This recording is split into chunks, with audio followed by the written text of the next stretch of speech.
Hello, everybody, and welcome to Season 1, Episode 1 of the Whine and Cheese Show. Today, we had the privilege of speaking to up-and-coming NFT artist, Lil. Yep, we learned a lot about what motivates her, how she does her work, and stuff she has planned coming up in the future. So strap in for the very first episode of the Whine and Cheese Show. Worst show ever. Whine and Cheese. Time for Whine and Cheese. Whine and Cheese. Time for Whine and Cheese. Cheese. One is a wanker, one's slinging stunts. One's from Australia, one's from the Bronx. Talking about the Metaverse and NFTs. Interviewing all the real crypto G's.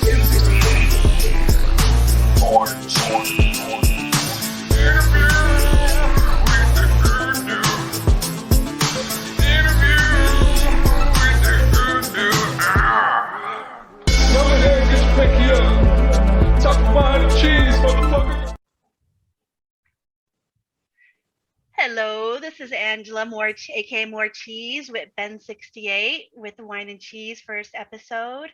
We're here with Lil. We're going to be talking about her NFTs, her awesome pinup art NFTs. Hi, Lil. How are you? Hey, I'm well. Thank you for having me. It's a pleasure to be here. Thank you for being here. And we're very excited. Ben and I are a big fan of you. We have a lot of your NFTs. You know me, I collect the 10s. He collects the 68s. I just found that out. I know. Yeah. You knew about me. You were holding my 10s, but it's nice that you know about Ben now. That's good. I just want to find out more about about your motivation, how you got involved. Tell us a little bit about yourself. Okay, so about myself. Okay, I'm Canadian. Okay. I went to art school, high school. So I was really into the art. I was going to get into graphic design. What high school did you go to? I live in Canada. So I went to a Wexford Collegiate, which was in Toronto. Nice. And I lived out of area. And because it's an art school, they do graffiti art. They do sculptures. They do all types of stuff. And they do also do drama. So I had to really push to see if I could get in there. And I did. So I was really into the art and I was going to do graphic design, and then I chickened out. So then I went to college for travel and tourism. And then I found that that wasn't so glamorous as what I thought it would be. I didn't want to be a ticket agent. So then I sort of fell into jobs, and for 20 years, I worked in insurance, but I still did art. And then my husband, he works for the region here in Durham, and he builds highways. He does CAD work and all that. So we moved away from Toronto. And then I was working from home still. And then eventually I just said, I want a simpler life. And funny enough, I sort of mitigated losses and traveling back and forth. And actually I work at a grocery store now. All right. So I started picking up art, and my daughter actually put a video game on my phone, and it ended up being Upland. Oh, nice. Oh, wow. All right. Cool. Wow. Mm-hmm.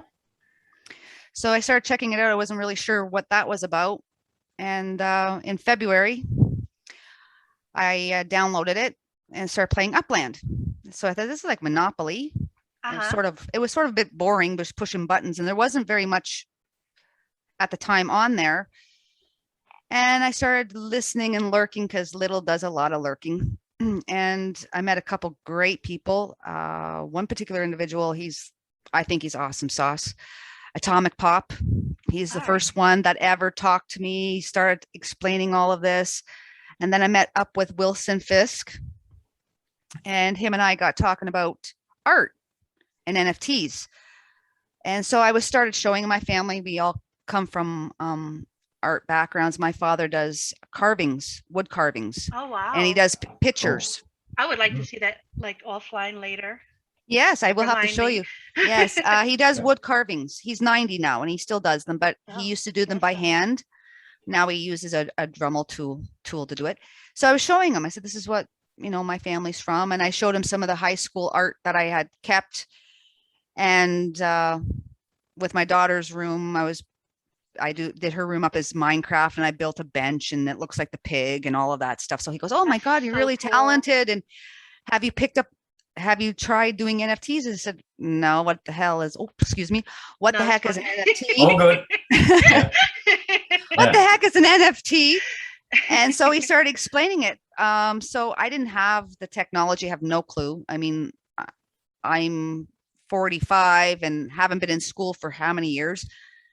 Technology is not my friend. So if I drew on paper, or I did canvas or paintings and that. So I'm like, how the hell do you do this? So he explained it, and I started drawing pictures, and then he started taking my picture because I'd scan it, and he actually started turning them into NFTs for me. Wow. That's cool. And so then my husband goes, oh, you really need to get back into this. So he ended up buying me a tablet. So in April, I got a tablet. So then I started messing around with Procreate and Motion Leap, and I wanted to do Blender. I still haven't did that donut. It's a learning curve there. It is. Trying to teach myself that as well. I've just settled on GIMP, but yeah. Yeah, and I found that certain programs, like I have an iPad Air, so some of the animation programs, I can't get it on it, even though they seem really simple to do. I saw one, I thought, oh, that would be cool. All you do is put the little pins there and move them around, but it's not compatible. So I use basic programs, and I draw on paper still, although I'm trying to do it more on the iPad, but I still do everything sketch wise. But I like that. Yeah, exactly. That's incredible. You've come from not really having any idea of what an NFT is, and kind of art was pushed to the background of your regular day-to-day stuff, or your hobbies or whatever, by the sense of it. And you've gone from essentially zero to where you're at now, which is putting out a hell of a lot of content that's I'm a big fan of, got heaps of them. That's really amazing in 6 months. That's incredible. Yeah. Well, I've been told that's pretty good. I mean, I see other people's stuff. I'm like, oh, I wish I could do that. But I think I'll probably end up staying as a 2D type of person and doing filters and doing animation. And I still even don't have my layers down pat when I transfer my original drawing onto Procreate. And a lot of them I hand fill. Like, I know there's segments of Procreate and that you can just color fill or take, I'm just learning the layers. Because the one night there, I was working on one, I had like 10, 12 layers, which is really small, but for me, it was a lot. And I screwed up on one, and I couldn't figure out which one it was. Yeah. So then I deleted the whole thing. Oh, no. Oh, no. The rage quit. Yeah. I deleted the whole thing. I know how thing. that could be, though. Like I created something with like over 60 layers, and there was this one, like I had to shave off a little bit from one of them, and I had to go through each and every one to see where it was, and it was so annoying. So it is the layers thing. Oh my gosh. Yeah, occasionally, like Morecheese and I'll be working on something, and she'll send me like a work in progress version, and I'll say something like, "Oh, can we just change this, and this?" And she's like, yeah, it's easy to say. It is. Right. That's like Wilson and Visnumerous. They are great. I'm mentioning them their name because they have helped me a lot. They've sat down, and I mean, we've been on calls, and I usually share my work with them, say, what do you think of this? Do I need to do anything? Like, what else do I need to do? Blah, blah, blah. And they've been great. And then they get off on a tangent on all this technical stuff. And I'm like, okay, sure, I can try that. Yeah. But yeah, I'm learning from a lot of people. There's a lot of people in the metaverse that are well-versed in this stuff, a lot of expertise, a lot of talent. The communities within Discord, not just your own, but your particular server, but across the board. I mean, I don't know how many I'm involved with. So many. There's so many, and it's a real shame because to me, I find I bounce around all over the place because I'm like a social butterfly. It's really funny because in real life I'm not, but I find in this space I can be. It's like my extrovert comes out because I'm really an introvert. So I think Morecheese and I are exactly the same in that regard too. So it's interesting how it provides an avenue for that sort of stuff to definitely happen. And smaller servers, You know, I get in there talking, and that's how I push a lot of my art around. I mean, I always got to know what my audience is, because as you know, my stuff is classified as not safe for work. Well, maybe, So that's a good segue to get into that, like, because up till this point, we haven't really mentioned what you actually do, what your kind of angles are. And I do know from looking through, because, you know, I'm a rabid collector, I've gone right back through and, you know, seen what I could get from the early days. It's cool to see that there's a clear kind of evolution. Like, you can almost see like how fast you've been progressing in your skills and that sort of stuff. So yeah, maybe you can just give us an idea of, you know, what your inspiration is, what your inspirations are and stuff. Sure. I took life drawing, so I always like drawing naked bodies. I mean, the body is a beautiful art. I mean, look at Da Vinci and a lot of the classic artists, they drew naked people. And I think a lot of it is people's perception of body image over all this time. I see it as people turn it into a negative thing. With media, you know, how, you know, stores try to sell stuff to our kids, but I wanted the art to be like, this is a body is beautiful. And I like women, because women always have self-esteem issues and they don't feel good about themselves. So I thought I can put myself through. I mean, I don't draw myself, but I put myself into it.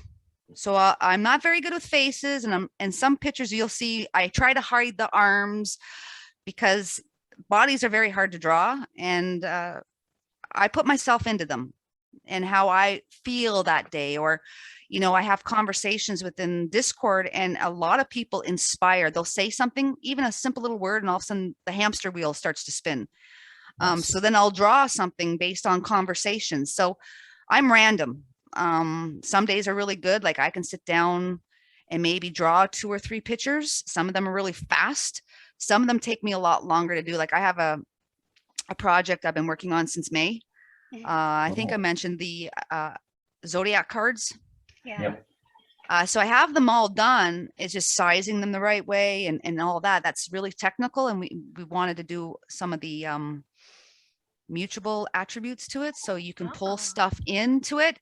So I have help on that because I can't do it by myself, and I'm going to admit that I'm not a very techie person, like I've said, so I need help, and I'm getting it. Eventually I will be able to release that. But people like my art, they appreciate it. It has, every piece has a story to tell. It's about, you know, some days it's how I feel or conversations. It comes out that way. And I've worked with I've worked with Frazzle. I've done some of his food monsters. I've did stuff for Discord. Yeah, I've done some work for Midnight Lamp. They're a small little Discord server that does music and stuff like that. Yeah, you're on there. So you've seen some of the posters that I've done for them. So if people like, oh, Little, do you mind? I've always, everything I've done for anybody, I've always said, sure, give it to me. I'll do it for you. No problem. And it's funny because a lot of people go, oh, we want to pay you. We want, you know, no, I don't want that. I'm a starving artist, and that's how I choose to be, I guess, because I like to share art. And I always said, art is to be shared and not hoarded. And if you appreciate it, you look at it. And eventually I want to get myself a nice digital frame, you know, and put my art in it so it keeps flipping, like a good size one that you could put on the wall. But there are lots of people out there that appreciate my stuff, and they've been supporting me. Like, you guys have been awesome. Like, that's why I don't mind giving free stuff away, because in return, it's reciprocated.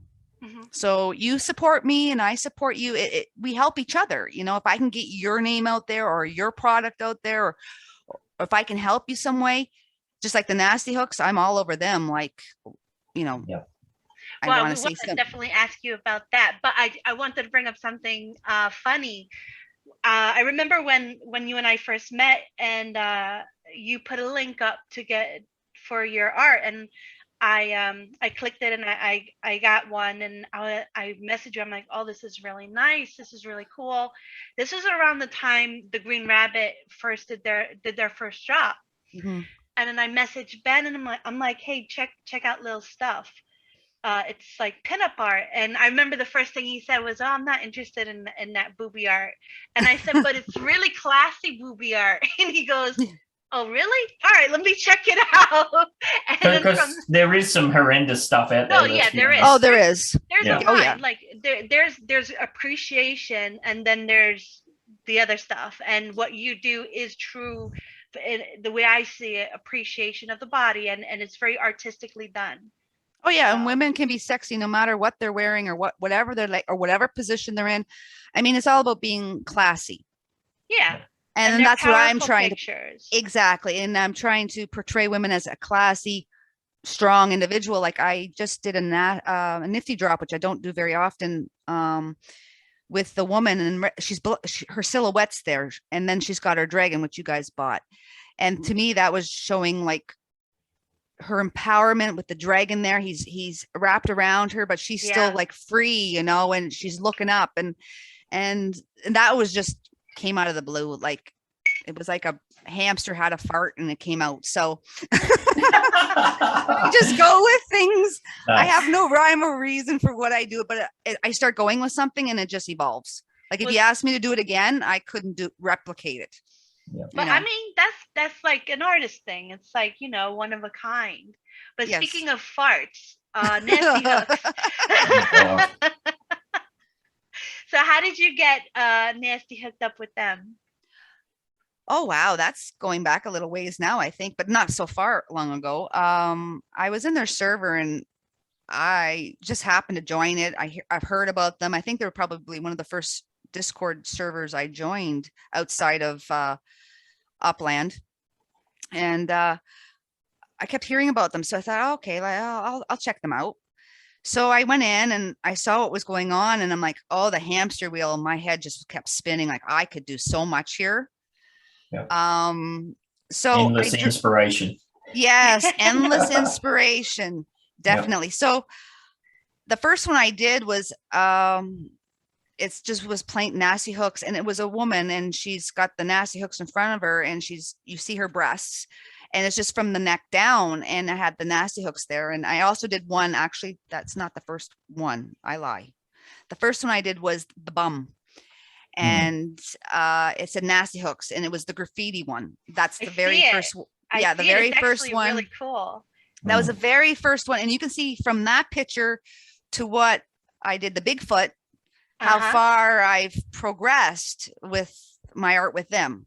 And that sort of I really like this one. Like I like the graffiti look, and then the outline of the tush, and then the nasty. I'm going to share my screen to show. Let me see. Where is it? Yeah, it's actually, I went through the ones that, because I've got 40 of your NFTs with no duplicates. And I went through and had a look, and I just picked out my top 3 favorites. And they're actually ones that don't necessarily get too booby, but I really like your I think it might have been your first Alice in Wonderland one. I thought that was really cool. And especially that's Liz's fault. Was it? Yeah. Oh, that one. I've been wanting to get that one for ages, but they rarely come on the market. Yeah. Yeah, that's that really one there was the first one I did. Initially, it was just a drawing of a butt. And they actually have it. I think they still have it in their Chronicles, Nasty Chronicles. You'll see if you go into that tab that they have in the nasty hooks, they actually said, oh, Little did a piece of art. So I had approached Bert and I said, hey, do you mind if, because I'm always courteous that way. Like I think even with you guys, I asked if it was okay if I dropped any of my art. Like I know there's certain age groups I have to watch with each server. So I try to not, put too risky stuff in there, because I do have a little bit more that are riskier. So I try to behave. And I try to be respectful. So I had asked him, I said, do you mind if I drop this? Because I had my own little creation, but I had a fan art. And I thought fan art's fun. Fan art engages people. If there's a fan art in a server, you'll usually see me there because I like to engage. To me, it's all about engaging with the community, keeping things going, talking, And so he said, sure, no, we have no lines here. Go ahead. We'd be honored. And so it sort of went from there. So every time I did one, I said, what do you think of this? And then those type of nasties that I did for them, I started doing covers for their song because they had so many songs. I thought, you know, they are a music band, they're comedians, and their music's on, you know, what is it, SoundCloud, and they're on YouTube. I said, they don't have really any covers for their songs. So I started thinking, oh, it'd be pretty cool if I started doing covers for their songs. So that's where it evolved. But yeah, that gets back to the Bigfoot one you mentioned. Like, that's one of my favorite Nasty Hook songs. And I recently got your NFT of that one. That's one of my favorites for sure. Yeah. That one was Like- really well done. Let me see if I could find that. Yeah. I'll be doing the dishes and I listen to them all the time, or I'll be out mowing the lawn or something, and I'll just start cracking up laughing. People must think I'm insane. oh, I listen to The Future. That's my favorite song, The Future. Nice, yeah. I always get them to like play it for some reason. I always like it as an end song because tomorrow is the future, right? So, and they're ending it. So I don't know. I love all their songs. And they're a great group, and they're really for the community. They really are for their community, for any other community they touch. They're hilarious. It doesn't seem to matter if there's 5 of us in the live show or 20 of us. We still have a good time. They still put in the same amount of effort and get into it. They're really cool guys for sure. Oh, they are. That's that one there. That's the Alice in Wonderland one that I probably like the most. That one there with the cat's eyes. Big Cheshire Cat at the back. Yeah, the Cheshire Cat. Yeah. Viz cool. had me do a drawing for him. So I did a drawing for him. I'm not sure what he's going to do with it, but I did a drawing for him, and it was an Alice in Wonderland theme. So then after I drew it for him, I'm like, okay, we're in the left house server too. So I'm like, well, you got the rabbit going down the hole at left house, but you don't have an Alice in Wonderland. So I decided to do an Alice in Wonderland.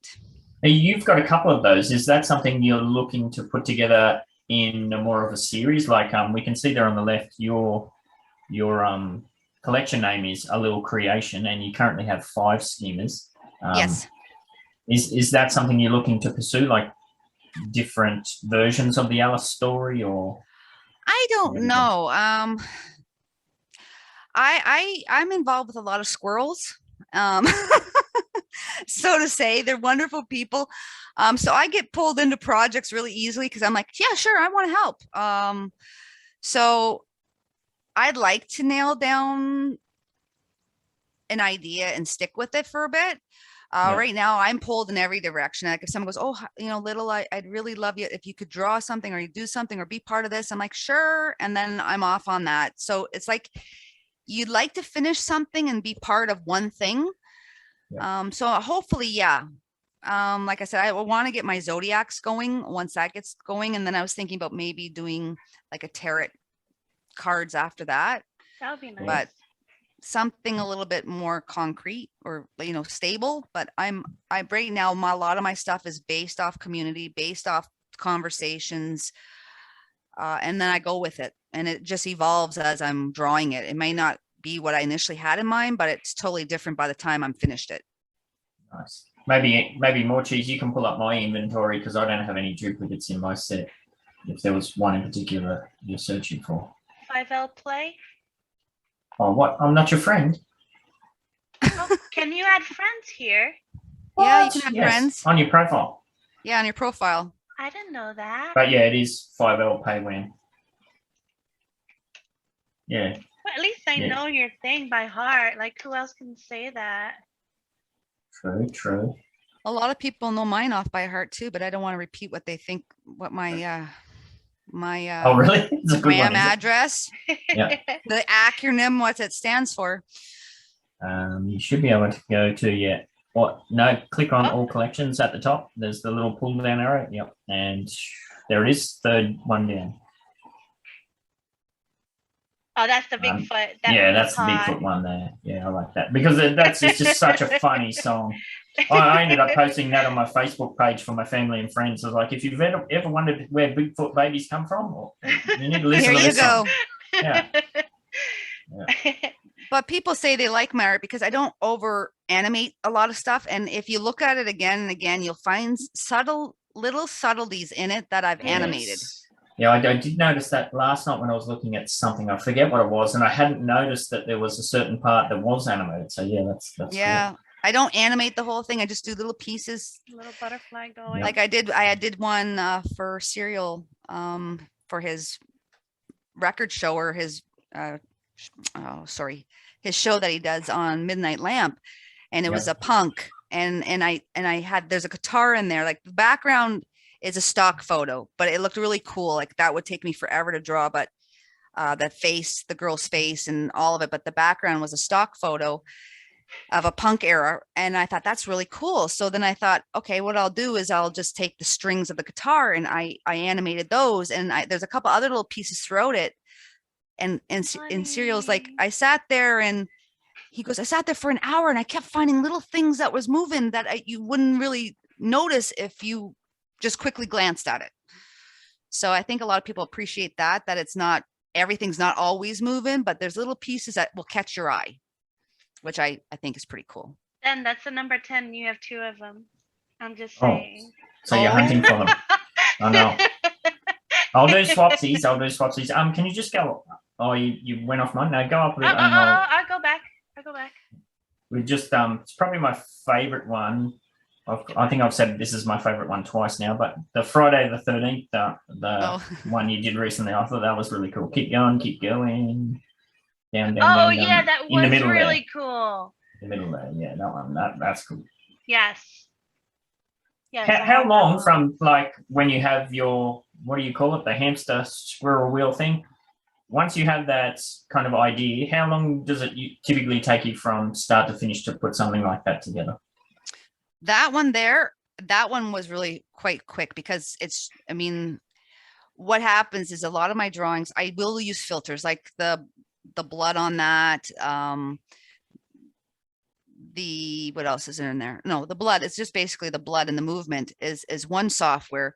I'll draw it in Procreate, and it's actually very basic. I'll draw the body, I'll draw everything, I'll shade it.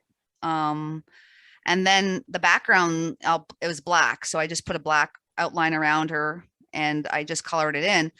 And then I pop it into filters. Like I put it into Motion Leap. I put it into Photo Leap. I put it into Light Leap to get some lighting in that.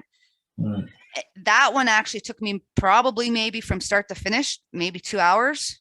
Alice in Wonderland took me probably about 6 hours to do. Yeah. So the more detail that's in the actual art itself, like you'll see some of the ones that I've done, like the Bigfoot took me a while to do, because her hair, if you look at her hair, it actually moves. So I was actually drawing with one of my brushes. It's a hairbrush, like for fine hairs. So I was trying to draw the hair, so when I animated it, they actually move. And I guess it's a case where, because you've come from essentially scratch and you're learning all these new skills from nothing, that pretty much all these early ones, you're learning a new process right from the start and going through all the teething problems involved with that. But now it's kind of snowballs, where if you have an idea, well, you've already got those skills built. So I assume you'll be able to do things faster.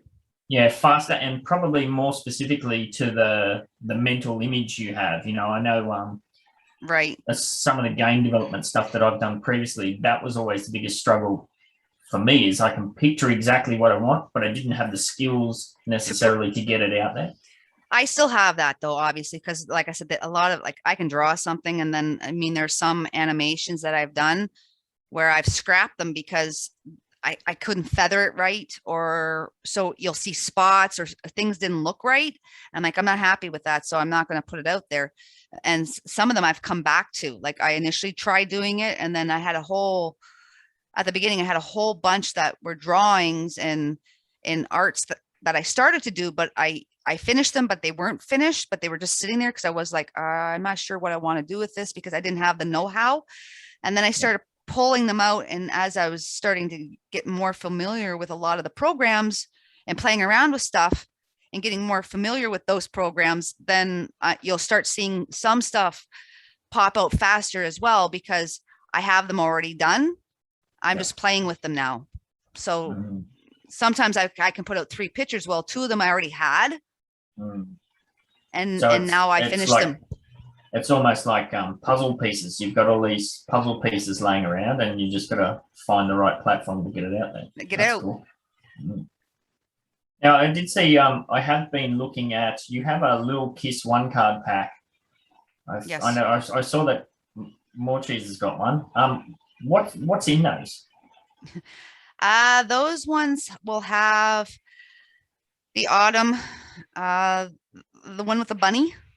Yep. That one, the icy kiss. The kisses are all in there. Any one cool. of littles. If you go into my little firsts, there's autumn kiss, there's spring kiss, summer kiss.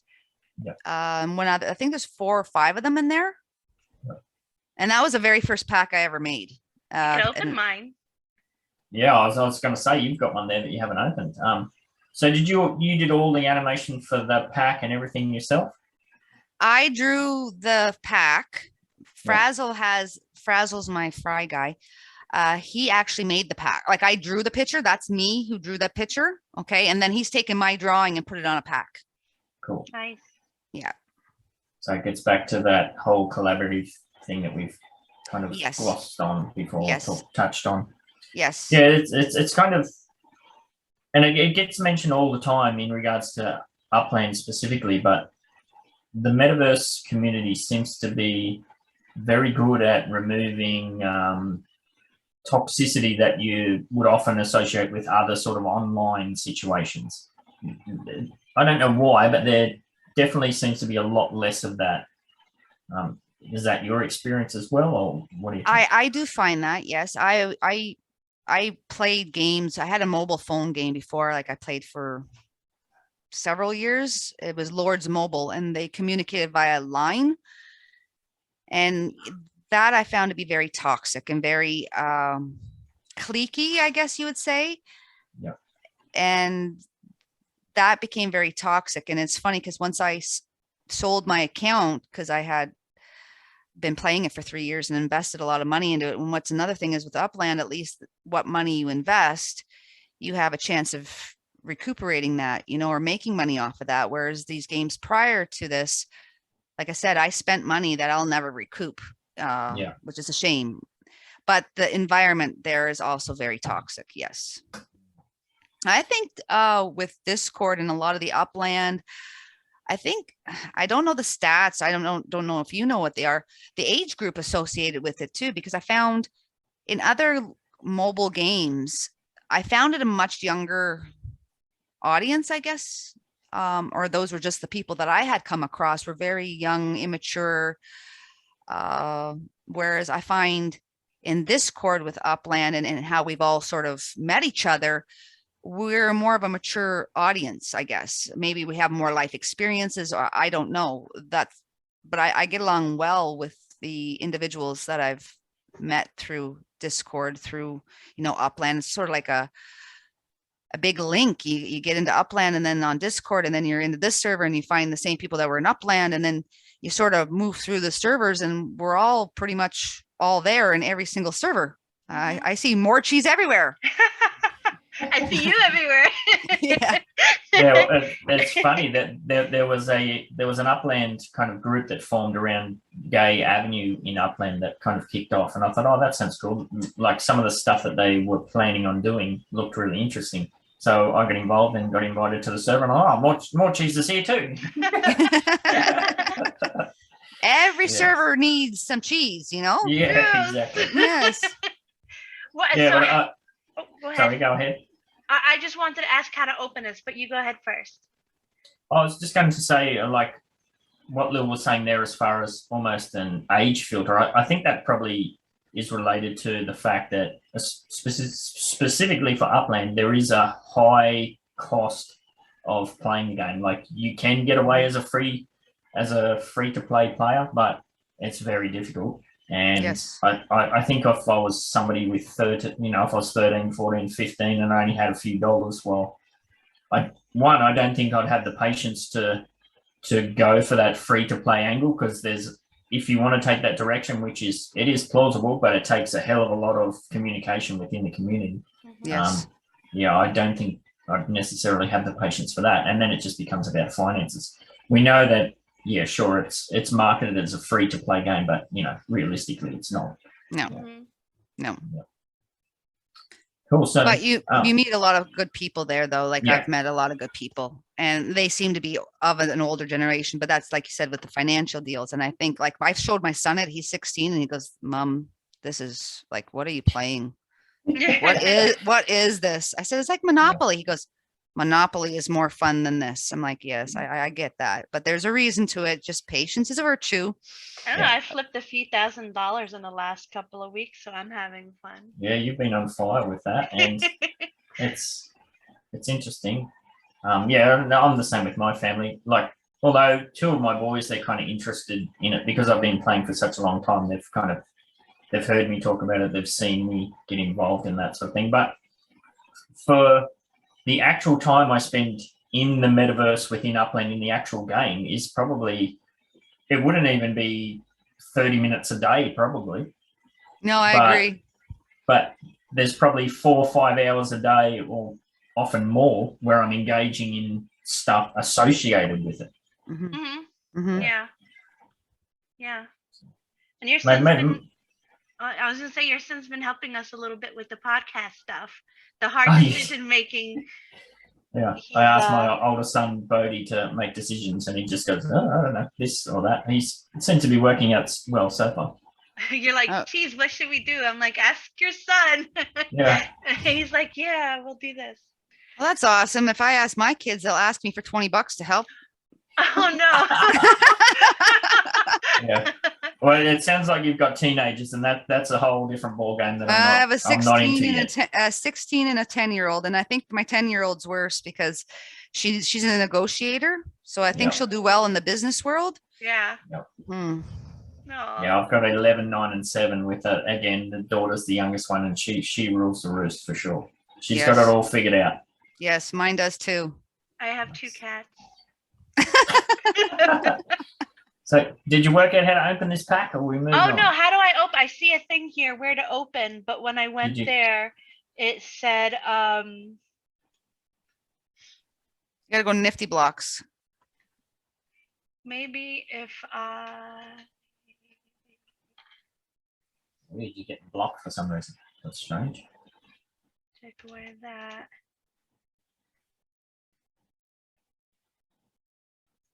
And I love Morecheese's art. Thank you. I do. Well, it's kind of funny, like you mentioned previously, where you'll have a hamster wheel moment where I always say to Morecheese that it's a brain fart. She'll have a brain fart, and I think she'll show me a picture of something she's working on, and next minute she's showing me a picture of a demon head she's working on, or there's so many ideas. It's like, I can't do this, but look at this. Yeah. Yes. Oh yes, I know. I feel you guys. All of a sudden, you'll get a good idea, and then you're working on one that you're really trying to think, and you can't get it. Oh, Yeah, sometimes it just takes that break away. I know from previous studies where I've been stuck with procrastination, or even when I was doing game development, you could be really stuck on something or lose your motivation. But if you go away and do something else for a couple of hours or a day, then come back to it. Or you might have that light bulb moment. I know when I was building games, there was plenty of times I'd wake up in the middle of the night and suddenly you'd worked out the answer, and I'd have to go and write it down on a piece of paper somewhere before I forgot. Yeah. Yeah, I'm the same way. Like if I start, like I did a pack for Frazzle. I think, like I said, it was like 13 NFTs altogether. In 2 days, I had done them all. Wow. It's just because I have to finish it. Like if I start a piece of art, I have to finish it because you're in the moment. The idea is there. You see it in your head. And for me, I have to draw it. It's not like I'm writing a program or I'm writing a story where you can write it down and then you can go to bed.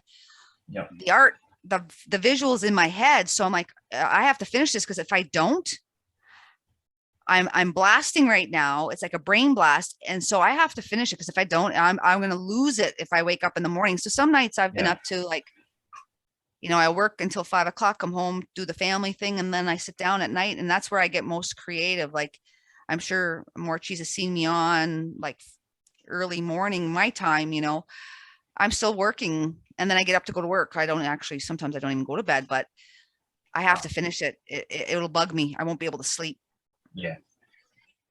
You did mention that you do you do a lot of collaborative stuff, and that you kind of see yourself as the starving artist angle. But have you ever considered like opening up to doing like commissioned work or anything like that for specific projects? I was gonna start a project with a particular, they're out there, helping them do little cartoony things, but they're more of a vector style, and my art style is not the same. So they did have artists on there that had similar styles. Mine was a little bit too different than theirs. So I tried to draw that way, but it wasn't working. Like, yeah, this isn't working. So I didn't continue. I just said, this is, anything else I see, this is your style. And I appreciate you considering me because you liked what I did with Food Monsters with Frazzle. However, I see your style is different, and I'm struggling with that because that's not my style. Like, I do cartoons, I can do all that, but really vector, like comic book style, I'm going to be honest, we all can't draw everything. So yeah, sure. I'll try it. Doesn't mean that I can do it. What about if somebody like specifically liked your style and wanted to commission you for, a piece or a series or something like that? Is that something you're open to at all? Oh, of course. I'm always willing to try something. I mean, people can talk to me, say, hey, I know, like I said, other people have said, hey, I did a piece of art for their server, and they said, oh, we want to pay you. But me, I'm like, yeah, no worries about it. I'll do the first one. Let me do it first. You don't buy a car until you test drive it, right? So Yeah. if you like it and moving forward, you want another one, then, I don't mind sitting down and saying, hey, what do you think it's worth? Or, my husband's pushing me to try going on OpenSeas or Engine or something, because he goes, I'm looking at blobs and people are selling them. And he goes, and then I look at your artwork, and he goes, why aren't you out there? I'm like, as artists, we tend to be very self-critical. Yeah. So when I look at those forums, I see that as a more of an elite form of art. But as I'm doing more research, I'm like, oh, really? Like, it's a confidence thing too. Like, it's funny you say that, because I feel exactly the same way. And I've been asked probably just as much as you, why aren't you at OpenSea? I'm like, I can't go there. Yeah. Crazy. You get comfortable in your little community too, I think, but you do, and it's just like it's like a security blanket. Yeah. And you're starting to get that following. And for me, it's like, I started here, I throw stuff out there to get my name out there, to get noticed, to say, oh, and I work within communities, and I'm always chatting in communities. And my whole thing is, you see me, this is who I am. Yeah. Whether I'm behind a screen or this is little. I mean, I wear my heart on my sleeve. I'll do whatever I can to help any community. I mean, I lack a lot of skills, but if there's promotion, or if you need me to go out and talk, because I'm a very good talker, because I like to talk, I'll be out there. I'll promote, I'll help. But it's funny because I can do that for others, but I don't do that for myself. Mm-hmm. Yeah. I know. I get it so hard, because it's like, it's really hard to promote yourself. So it's good to have people around you who are artists like you, because like, I know you've helped me a lot by I'm put your art here, I'm gonna put your art here, and I do the same for you. So it's good to surround yourself with like good people, and like you said, Discord has that, and you find that in people like Viz and people like Wilson, people like Ben. Yes, Ben. People like TD, people like Mars, like they're all over the place, and it's so easy to find them. And like we all support each other, and I don't know, like, just keep putting out the good art. I can't get Nefty open. I can open everything else, so it's not. I know Nefty had a problem. Did it? Nefty had a problem today, because I tried to do something there and it kept crashing on me. All right. I thought it was me. I was like, oh no, I've been hacked. All right, that's good. It's well, as somebody who doesn't have any artistic ability whatsoever, you do. well, you've seen some of my developer placeholder. I call it fart work. I wouldn't call it artwork. But I have worked with artists a lot, and obviously, you know, I'm always knocking about with Morecheese, and even when I've commissioned Nasty Hooks to work on some stuff, you know, nobody's more critical of their own work than artists. And as someone who's not an artist, it can be so frustrating. You know, I have a really good friend from back in my game development days who's just an absolutely incredible, as you mentioned, vector artist, just really amazing stuff. And he's just so self-critical, and I don't know if he lacks confidence or whatever. I know he could be absolutely huge in the NFT space, but he's just not willing to take that little risk, you know, and I just can't push him over the edge. So I always admire people like yourself and, you know, Morecheese and everybody else that's willing to take those little risks and have a go. I have nothing to lose, really. Yeah. I don't know. Rejection for me is pretty hard. I hate people rejecting me. Yeah. For me, it's not so much rejection. I mean, I always like, if I put something in, if I haven't minted it yet, I'll throw it because I'm on the online in. So I'll throw my art up into my server and say, what do you think? What's your opinion? Yeah. I mean, this is my collection, but you're the ones that are looking at it, and art is in the eye of the beholder. I mean, a blob, like I saw one today on, well, what was it? Open Seas. It was like a slice of a moon on a white background. Like my husband goes, I could do that. They selling it for 35,000 USD. I'm like, wow, like what? And then I saw a blob. I'm like, wow, like what? So it's an interesting space. Yeah, and because it's evolving, and I think a lot of that comes down to the fact that it's so married to crypto. Like I don't think there's been the real, because we know that most of the artists involved now come from a kind of crypto background. There's not your traditional artists yet that have a kind of really huge influence or stuff in the scene. So there's a lot of speculation. So the people that are paying those prices, they're not necessarily appreciating what it is or even care. It's just purely about speculation. It is. And I think they're also looking, and that's what I find too, like with me, I do art for the sake of art. I don't have a project tied to it. I don't have a token tied to it. I do it purely for the sake of art, for it being hung on the wall. When I go out to the store or to a museum, or I go to a furniture store and I see a piece of art on the wall that I really like, I buy it because I want to look at it. I don't buy it for the sake that, if I sell this tomorrow, am I going to get, you know, more than what I paid for it? I don't, maybe I'm one off, but I don't look at art that way. I appreciate it for how it looks. This is pretty. It caught my eye. I appreciate it. I'm going to stick it on the wall so I can look at it every day. How do you explain NFTs to like your family and friends who might not necessarily have any clue what a non-fungible token is? Well, my father-in-law, he's 71 and he's Irish, and he had no clue what the heck it was, but he's into crypto, so he knows what that is. My son's into crypto. My husband's into crypto. My husband handles the crypto. I just say, can you buy some of this? And he says, okay. So when I was explaining it to him and I was showing him, you know, the art, he doesn't understand it. And frankly, I understand it, but I really don't get it, because for me, I like tangible things. And crypto and NFTs, they're not really tangible. They're digital. So in my mind, I always think, well, what happens if there's like a blackout, or if there's something goes wrong with technology? Could I lose that art that you spent lots of money on it? Whereas I have a picture on my wall that I spent equal amount on.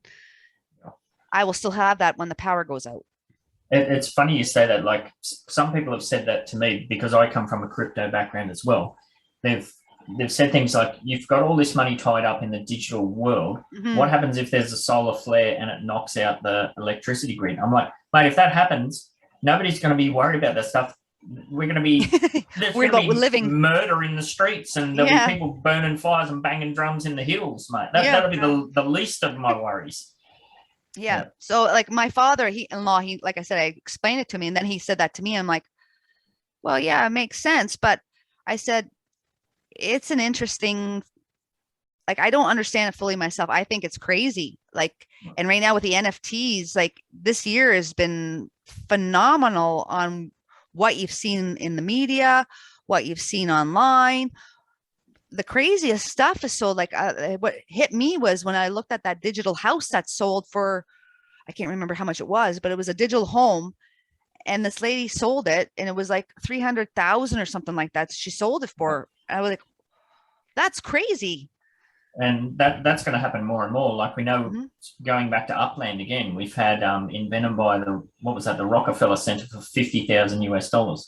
Well, what's the value going to be on that when there's a building there and there's businesses associated with it and that sort of thing? You know, we're having. There's been multiple properties, empty properties, sell for $10,000, but that's only because the highest limit at the moment is you can sell for 10,000. What happens when that limit's increased to 100,000? Exactly. You know, I don't think we're too far away from the digital version of the house being worth as much as the in real life version of the same house almost, you know? Exactly. No, I believe it. And I've seen what I've seen. I thought that was absolutely crazy. I don't understand. Like for me, I like the tangibles thing, like something there. Like I want the house. I like pictures, but I want the house. You can't feed the kids NFTs. Yeah. No, you never know down the road. But I think it's awesome. It's wonderful. And I think right now it's just with the NFT boom, and it's so like it's fairly fresh and everybody's hopping on. I mean, eventually you'll see the quality of stuff improve, and I think the appreciation of it will increase. Right now it's like everybody's out there. It's like a madness. People are mad going over stuff and spending crazy amount of money. And once it settles down a little bit, because the novelty doesn't wear off, but it calms down a bit, then you'll start seeing more appreciation, more better quality NFTs coming out, I think. Yeah, and we're seeing more mainstream involvement every day. Like I posted in various servers, it might have been 2 days ago, that Chris Jericho, you know, he's a pretty well-known, you know, wrestler and rock guy and that sort of things. Like now he's released his own NFTs, and he put out a whole podcast episode entitled "What the Hell's an NFT?" And they talked about, you know, how gaming is going to be involved in art and everything like that, and traditional sports and that sort of thing. Are you somebody who ever collected, I don't know, hockey cards when you were a child or something like that? Did you ever get involved in that? I collected garbage pail kids.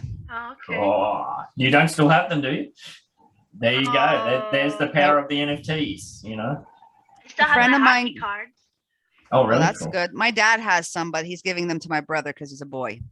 Oh, Wow, rude. My I'm dad's the only girl 80. in the family who likes Yeah. sports. I used Yeah, to have yes, to pay my dad to watch him. Yeah, I had to pay $10 a week to be able to watch any basketball and hockey game Oh, wow. when it was on. Gosh. Really? Wow. Yeah, that's even myself. Like I remember when I was a kid, like I played soccer and I was involved in motor racing and that sort of thing. But it might have been, I think it was in the Jordan years for basketball. Like that just went mad within. I was probably in early high school years at the time, and you know we were trading cards and going, like getting on the bus and going into town specifically to buy card packs and all this sort of stuff. And we didn't have any real connection to the sport at all. Like it wasn't on TV or anything. It was just something that kind of, it just boiled out at that time. Like, and I had hundreds of cards that I think I sold my whole folder of cards for $50 to somebody. I really hate to know what they're worth, you know, nowadays. But yeah, it's. I have a few that are worth $1,000 each, and I know there's one Wayne Gretzky Pichua card that I have that is around like $15K that I had appraised and kind of like sealed away in a card. Yeah. Wow. What's your address again? Yeah.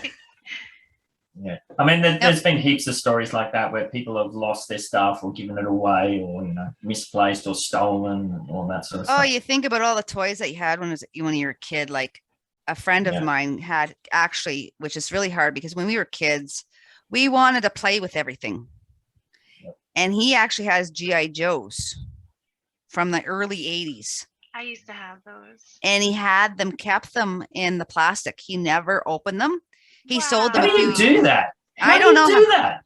I don't know how they Kids do are it. like, very Yes. tenacious with their toys. Yeah, he left them in the boxes and he actually sold each one of them, like the small figurine, Mhm. he sold each one of them for $2,000. I could see Wow. it. I could see Yeah. it. Wow, good for him. Mm-hmm. Good for him.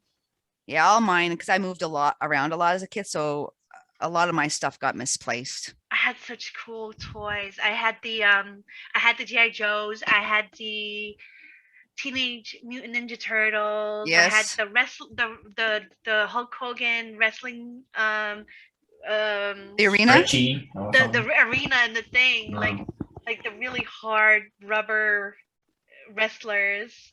There's so many. I had so many great toys. And it's funny now that getting back to the NFT side of things, like we touched on before, that the age group in the area at the moment is kind of, I don't know, what would we say, probably that 30 to 50 is probably the largest kind of interest group. And I think so. It's funny to see that a lot of these new NFT series that are coming out, it's targeted at that group, like you mentioned, the Garbage Pail Kids or the Teenage Mutant Ninja Turtles and that sort of stuff. It's really connecting with those old stories and those memories. Same with Big Boys, the Big Boy hamburger guy. They are releasing that. I'm like, oh, that's cool. I remember that. Yeah. Yeah, we haven't really, like, there has been the NBA Top Shots and stuff with baseball and that, but we haven't seen a kind of mainstream push of those really well-known sports coming right in and establishing yet. So yeah, I think once it's inevitable that will happen. Oh, yes. Once that happens, what's the saying? A rising tide lifts all boats or something. It kind of gets back to that point where, like, and I think it's probably for all of us. I'm not sure. Morecheese, was your first original involvement in NFTs and Metaverse stuff, was that Upland, or were you in something else prior? Alien Worlds. I got Alien into Worlds, Alien yeah. Worlds because I saw something for it and I checked it out and I was like, what the hell is this? This looks so weird. But then I was looking through the Discord and there was a really, really, really good tutorial. This guy did a tutorial how to open a wax wallet, how to do this, how to connect, how to put multiple things of the same thing in there. And I learned everything I needed to learn about wallets and wax and TLM and Alcor and everything from that one tutorial. I mean, after him, it was Crypto Stash. Like, I'm very appreciative of Mr. Crypto Stash. He taught me a lot with his videos, but that one video changed everything for me. And I'll send it to you guys when we're done. But with Upland, I was just kind of lurking in the Discord.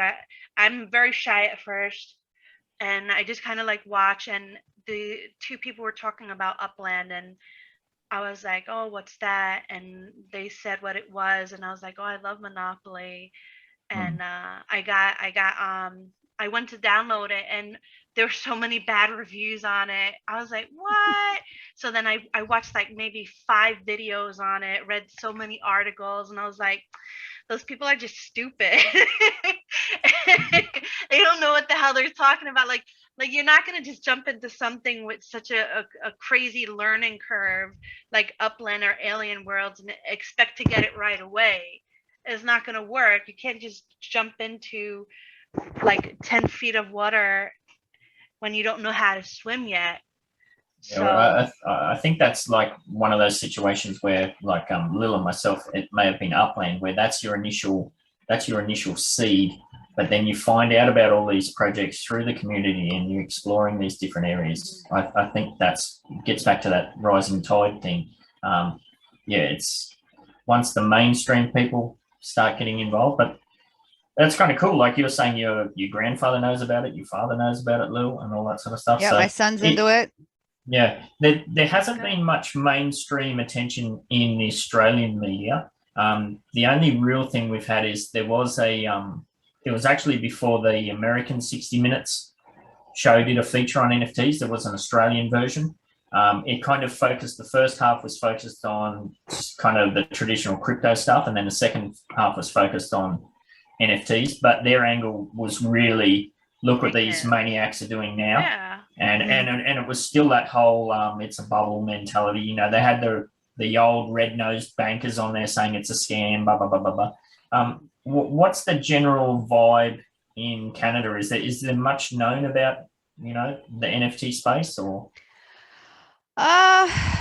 Frankly, like if I talked, even like I've showed my stuff to my coworkers and that, and they're aware of crypto. The NFTs, they're looking at like, where's the tangibility to this? I don't understand. Why would you invest in something that could be lost? Or, you know what I mean? So, but I read something the other day where they were talking about with NFTs and cryptocurrency being mainstream. I mean, I know they're starting to do banking, like some bank machines here in certain businesses are crypto.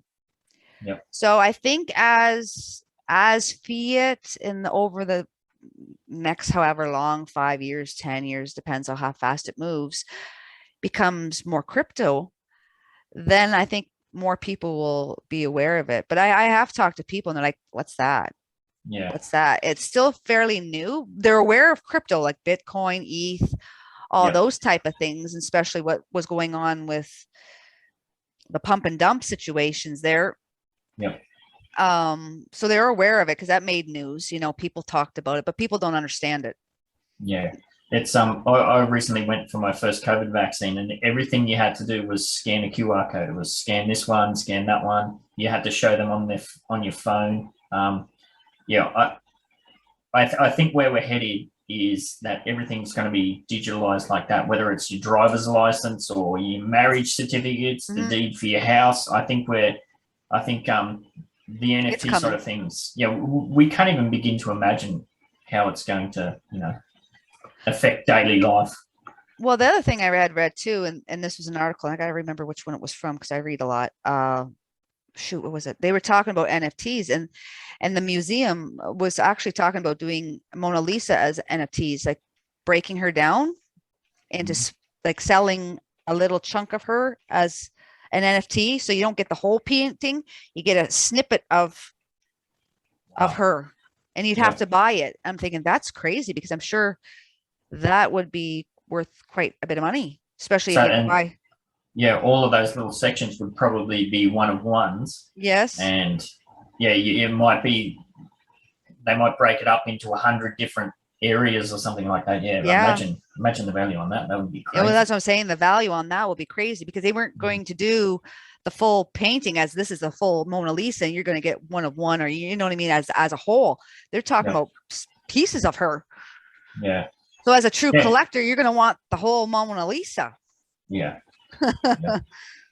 And we've seen with, you know, there's artists have released albums as NFTs. There's movies coming out as NFTs. There's, like we said, we really don't know where it's going, but I think it's heading in that direction. It's not going to go back to paper-based. It's not going to happen. So no, but I think it's a fun ride, and especially for a lot of us that are getting in early on it and getting a good understanding and handle of it.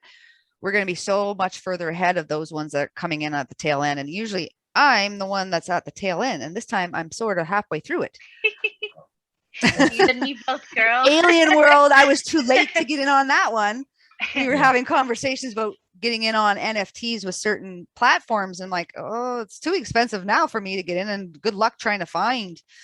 Well, Alien World is like blah to me now. Like it was so great, and then it got overrun with bots, and then they started kind of punishing the regular players trying to get to the bots. So I was just like, I took all my money out of there, and I'm like, I'm out of there.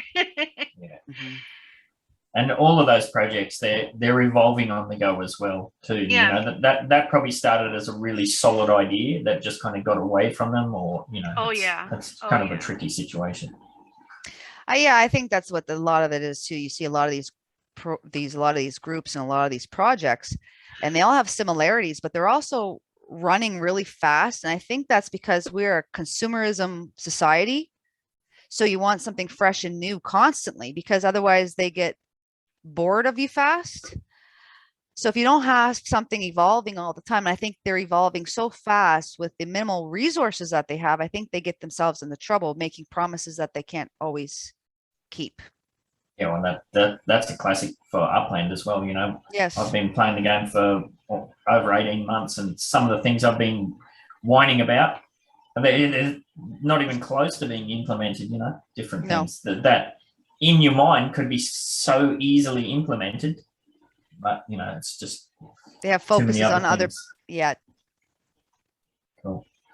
All right, so we know that you have your little creation collection on Atomic Hub and Wax and that sort of thing. Where can people get in touch with you?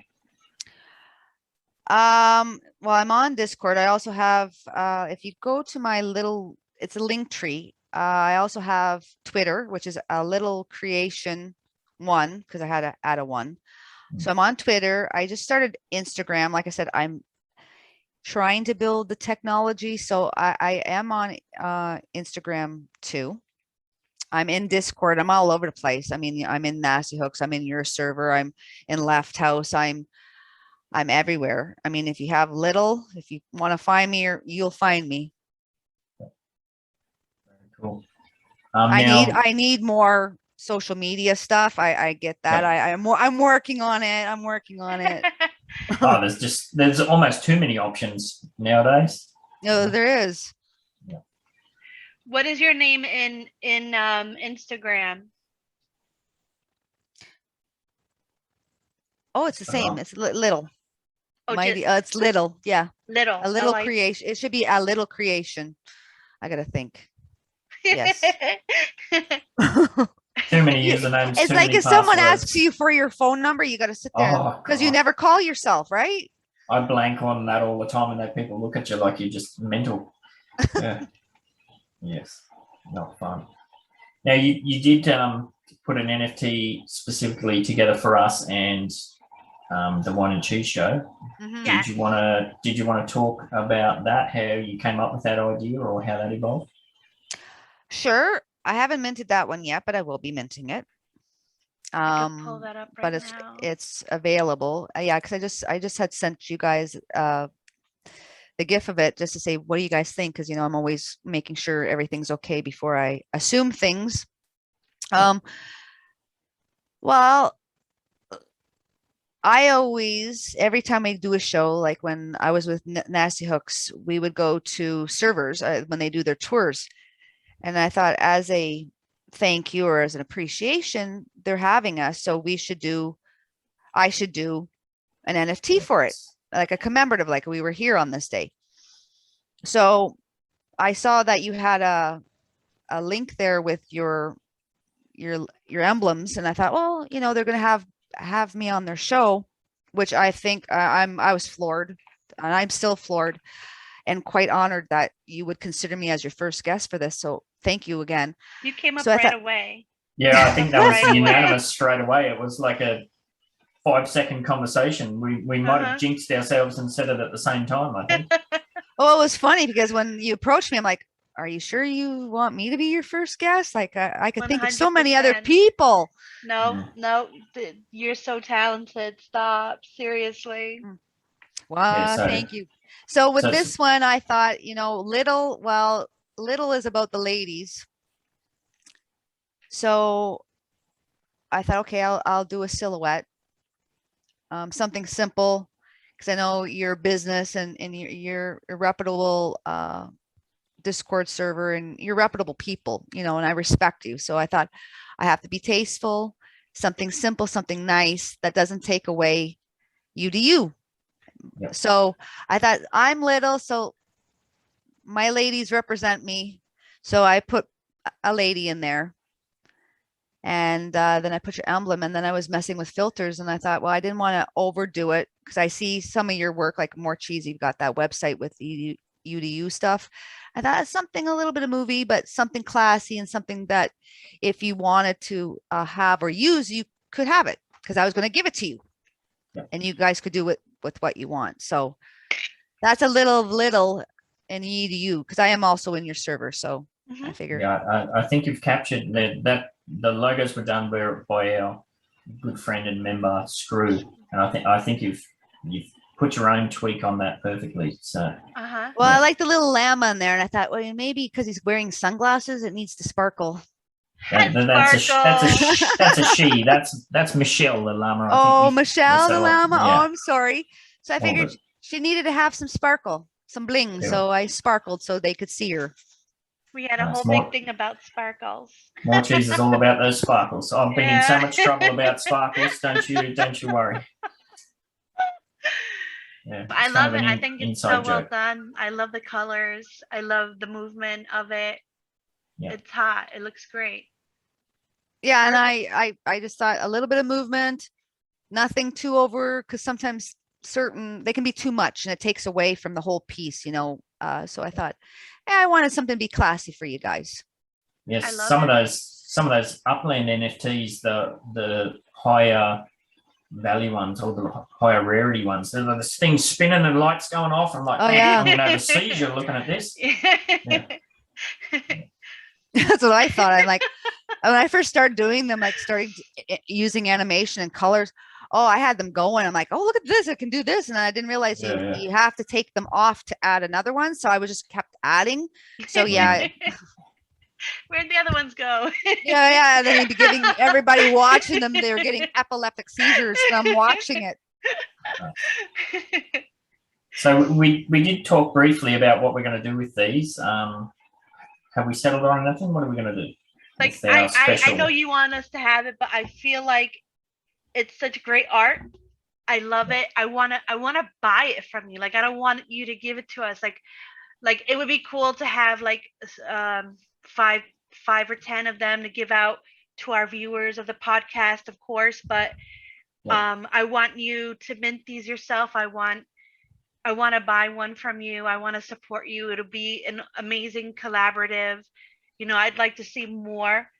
I'd like to have like a little schema under your name with a nice little, you know, UDU collaborative, little UDU. Sure, I can do that. I'd be honored. Yeah, I think it's amazing. I think we all need to work together. Like we need to get together, support each other, and like you're definitely someone I want to keep around. I want to work with for a while, and that's my take on it. And we are working towards getting the Nasty Hooks to do an in-house show in the UDU server. So you might have to put your thinking cap on again there for that one. Oh, that'd be fun. Or should we call it your inking cap? My hamster. Put him back on the wheel. My hamster gets a good workout, boy. Let me tell you. Nice. He's gonna have all them muscles. Oh yeah, you know, or should be really thin. But no, I'm honored. Like if anytime you would like me to collaborate with you on anything, we can run ideas by each other. You let me go with something and I will do something, and then I can always bring it back to you and say, what do you think of this? Or what's your thoughts? I mean, for me, you just give me a little bit of an idea and I can go with something. Yeah. But yeah, I like working. Like I talked to Morecheese. We've talked several times, and Ben, this is really the first real big time I've actually talked to you. But I watch you guys. I usually miss your show, but I still watch what you guys are doing, and I lurk in the server all the time. Like I said, I'm not the most knowledgeable person, so sometimes like Morecheese says she's shy. I'm shy because I don't always like to look stupid. So I try to learn a little bit more before I speak, but. Yeah, I'm always around. I'm always here, and hey, I'm open to anything. I like to help a community. I like to promote a community, and I think you're great. I think you're awesome. Well, we think you're awesome, and listen, like you have any questions, you let me know. I'm not the smartest, you know, cookie in the pack myself. I could be a little slow. Things tend to go over my head, so I can definitely relate. And with me, there's no question too silly. So you want to get into Upland more, you want to get into anything more that I'm into, just please, this goes for you, this goes for anyone watching or listening to our podcast, send me a DM. I'm all for social interaction. Yeah, as we always say, we might personally not know the answer, but we almost certainly know somebody who does. Yeah. I know everything, Ben.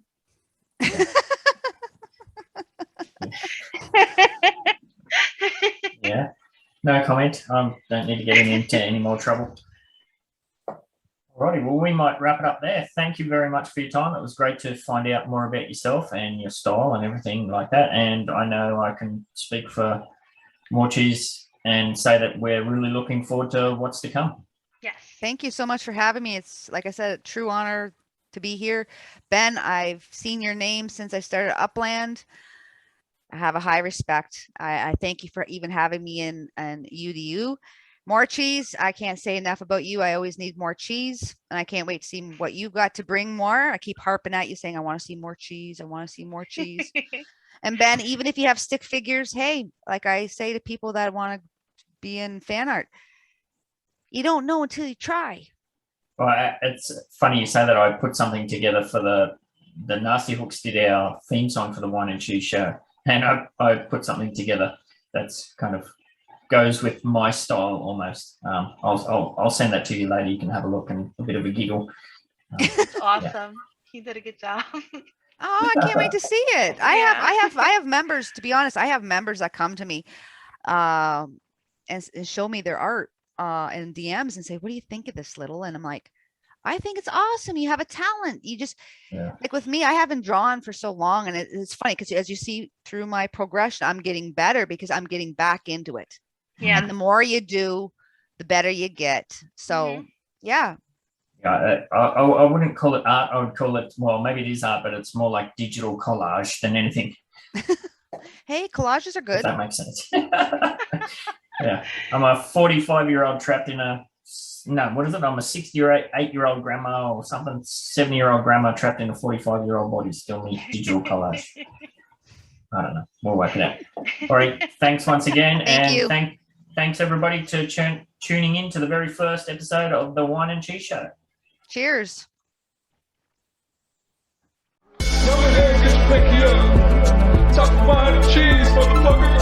Go ahead, get your pinky up. Go ahead, get your pinky up. Go ahead, get your pinky up. Talk wine and cheese, motherfucker. Go ahead, get your pinky up. Go ahead, get your pinky up. Eagle Empire, samurai, riding on the dingo, flying through the sky. Cheese in the house, get off the drive. Hit you with the hairbrush, hit you with the knife. Eagle Empire, samurai, riding on the dingo, flying through the sky. Hit you with the knife, flying through the sky. Eagle Empire, samurai, riding on the dingo, flying through the sky. Cheese in the house, get off the drive. Hit you with the hairbrush, hit you with the knife. Eagle Empire, samurai, riding on the dingo, flying through the sky. Hit you with the knife, flying through the sky. Time for wine and cheese. Wine and cheese.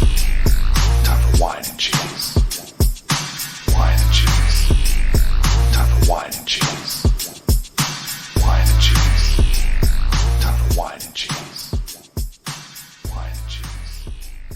Time for wine and cheese.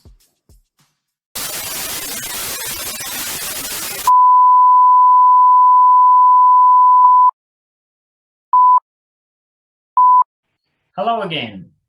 Wow, you made it right to the end of the video. What are you, some kind of sicko? Anyway, to say thank you for watching the very first episode of the Whine and Cheese Show.